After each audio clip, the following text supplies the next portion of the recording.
fight for due process escalated late yesterday as a federal judge handling the case of Abrego Garcia's release, Judge Paula Zinnes, put out a searing 8-page order. All right, where do we even begin? All of a sudden, a judge who has ordered the Trump administration, you need to provide evidence that you're actually trying to release or facilitate the release of Mr. Kilmar. All of a sudden, the judge has temporarily halted the order for details on any efforts to return Abrego Garcia to the U.S. So let's go ahead and dig into this because things are getting intense now, prompting Judge Zinnes to voice her clear frustration in this new order. Quote, defendant's objection reflects a willful and bad faith refusal to comply with discovery obligations. Judge Zinnes goes on to say this, quote, for weeks, defendants have sought refuge behind vague and unsubstantiated assertions of privilege, using them as a shield to obstruct discovery and evade compliance with this court's orders. Defendants have known, at least since last week, that this court requires specific legal and factual showings to support any claim of privilege.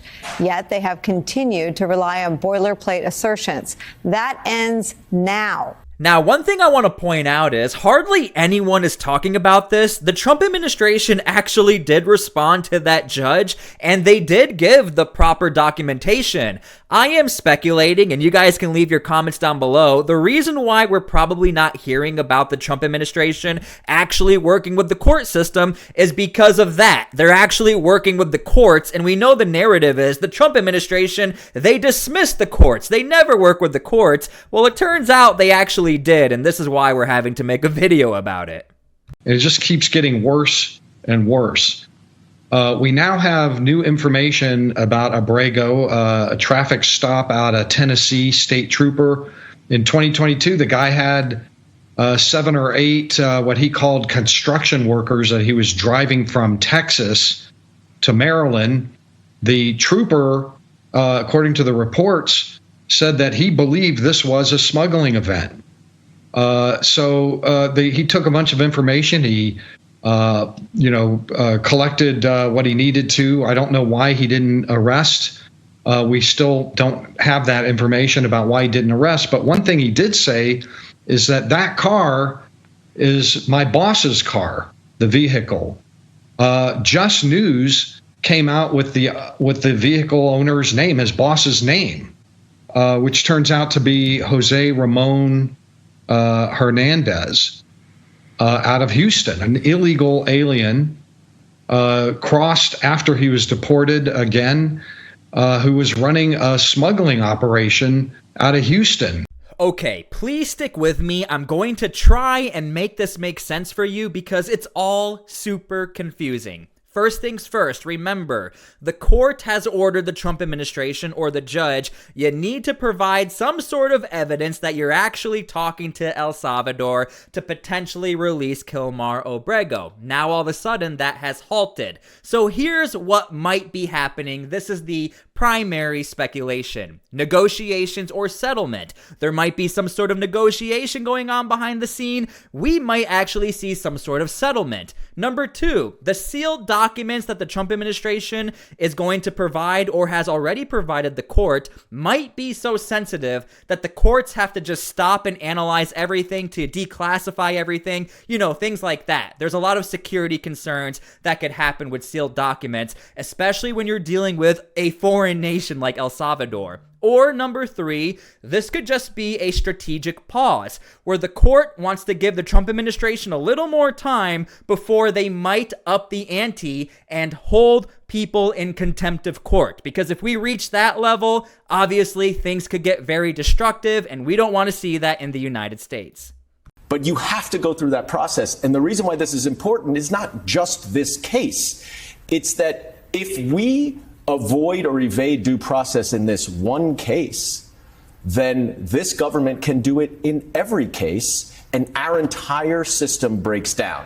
Okay, if you are following this story, you may have noticed that Democrats are not actually saying the names of other people they keep talking about, as far as it's not only about Kilmar, it's about other people. Well, I did the work for the Democrats and I found at least one person they're talking about. It's somebody named Christian, not their real name, but he was part of a class action lawsuit from 2019 brought by people who came to the U.S. as unaccompanied minors and later sought asylum. They wanted their asylum applications decided while they remained in the U.S. There was a settlement in the case, but the government still sent Christian to El Salvador last month before his asylum application was decided. Now, the Trump administration deemed that Christian still fell under the category of the Alien Enemies Act, and the Trump administration deported Christian down to El Salvador.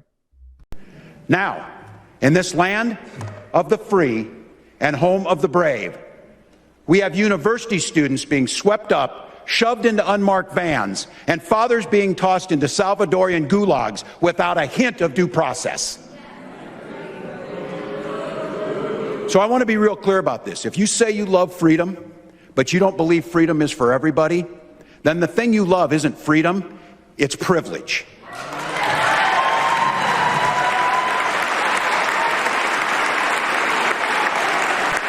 Alright, back to the case. I do want to make clear that the judge did not explain her legal reasoning in granting the stay until April 30th. Again, I did say a lot of this was speculation. It just so turns out at the same time this is all happening, more and more information is being released about Kilmar. She also did not make any changes to the required daily status updates. Lawyers for Abrego Garcia filed their own sealed document styled as a response in the opposition, but Zenas wrote that her order was made within the agreement of the parties.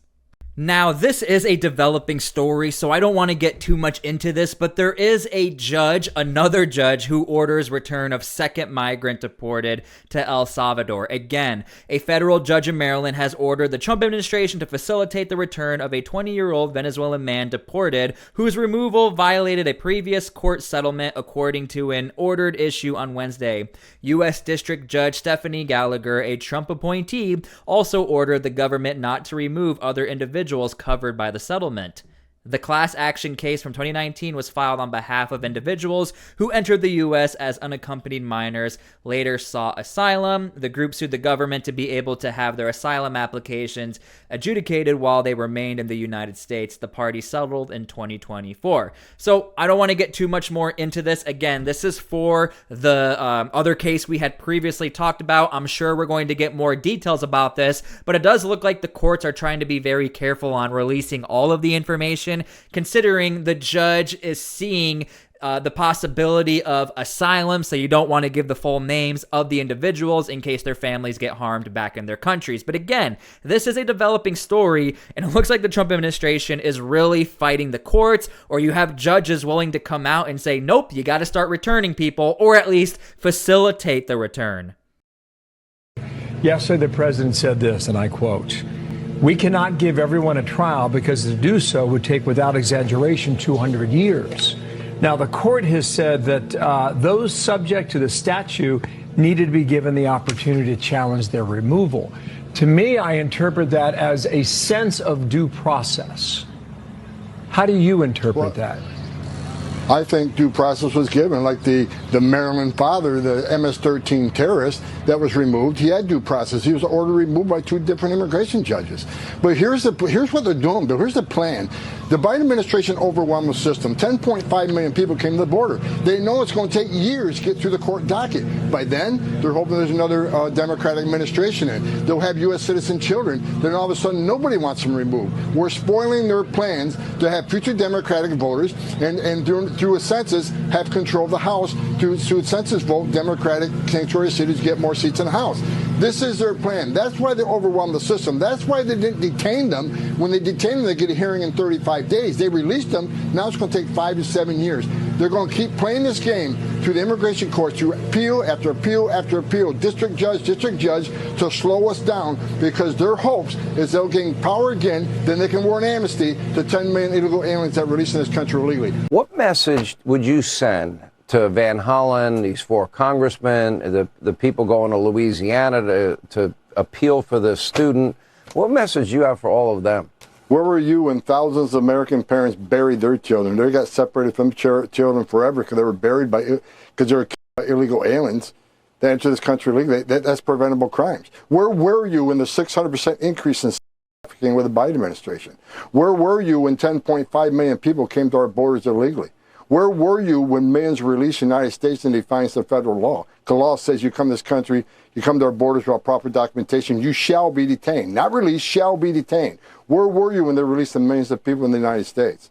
Where were you when a record number of people on terrorist watch lists crossed this border and were released in the United States with no vetting?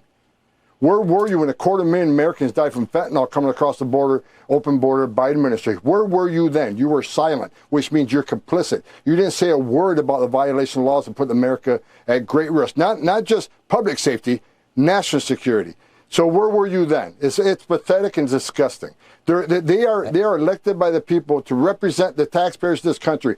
When you don't care about your constituency, when you don't care about public safety and national security, you're an embarrassment to the position you hold. Where were you the last 4 years? The Democrat Party has become the party of terrorists and illegal aliens. That is the Democrat Party of today. Who does it sympathize with? Who does it fight for? Who does it move heaven and earth to protect? Illegal alien gang members and foreign terrorists. President Trump is leading a party for Americans, for all Americans, for American citizens. That's who he's fighting for. And he's doing it with a determination and a passion and a focus and a commitment we've never seen before. So, unfortunately, it looks like we are going to be talking about this subject for a little while longer now, at least until April 30th, but we really have to see what's going to happen with maybe more judges, even possibly Republican-leading judges that are saying, you know what, you do have to facilitate the release of Kilmar Abrego. It doesn't necessarily mean you have to guarantee he comes back, but there has to be evidence that, you know, you're talking to El Salvador or have made an effort. Because at the end of the day, everybody agrees Kilmar is an illegal citizen. Even Democrats are saying that. They don't like to talk about it, but they want him back here, so he goes through the due process. Even though Republicans have stated he will still be re-deported. So we just have to wait and see what happens. And I definitely want to see what's going to happen with that second illegal immigrant that the courts want him back as well. And there are others. So we'll see what happens with all of this. Unfortunately, maybe fortunately, some of you guys love this topic, but we are going to keep covering it. Thank you guys for everything. Thank you for being here. God bless, and we'll see you all later.